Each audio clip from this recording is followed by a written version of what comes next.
থাকো, তুমি থাকো, কিন্তু এই বাড়িতে তোমার থাকার আয়ু বেশি দিনের জন্য নয়। বনি, ভুল করছিস তুই।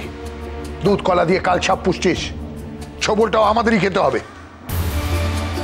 কিন্তু ওর জন্য তো আমি আমার গৃহভূতকে হারাতে পারবো না বাবা। ও চলে গেলে যে আমার গৃহভূতও চলে যাবে।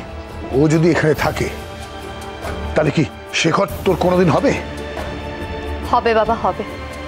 আমি সেই চ্যালেঞ্জই নিয়েছি, যাতে আমাকে আর গৃহভূতকে পুরোপুরি এক হয়ে যেতে দেখে ও চিরকালের মতো এখান থেকে চলে যায়।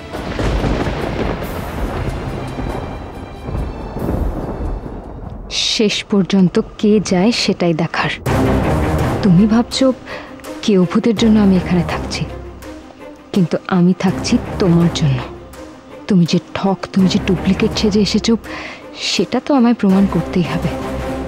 এবার হিরোইন নাম্বার 1 কি চাল চালে সেটাই দেখো। তুমি দেখো বাবা, আমিও জানি গৃহভূত মানতে বাধ্য হবে যে আমি বনি।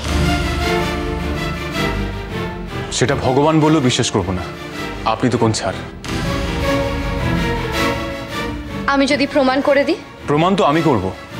আপনার মুখোশটা খুলে আমি প্রমাণ করে দেবো আপনি বনি নন।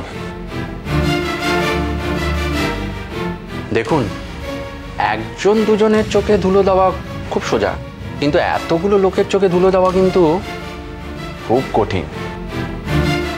অতি চালাকের গলায় দড়ি যেন না হয়। আর যখন সত্যিটা সবাই জানবে, তখন আপনাকে এখান থেকে পাত্তারি গুটিয়ে চলে যেতে হবে। সময় সব বলে দেবে, তাই না সোমবাবু? দেখুন না কে থাকে আর কে যায়। কেন বনি, কেন কেন এদের সাথে মুখ লাগাচ্ছিস?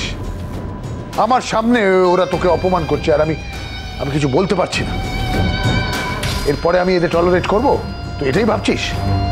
আমি আর কিচ্ছু শুনতে চাই না। আমি শুধু এইটুকু জানি যে এরা ঠগ আর আমাকে ঠকিয়েছে। আমি এদের আমার বাড়িতে কেন থাকতে দেবো, কেন পুষবো, এটা বলতে পারিস? প্লিজ বাবা, তোমার যাকে যা বলার হয় বলো, কিন্তু গৃহভূতকে ঠক বলে অসম্মান করো না। উনি আমাকে অপমান করতে পারে, কিন্তু ওনাকে কেউ অপমান করলে আমি সেটা মেনে নেব না, কিছুতেই মেনে নেব না। আমার কথা যখন শুনবি না, তখন যা ইচ্ছে কর।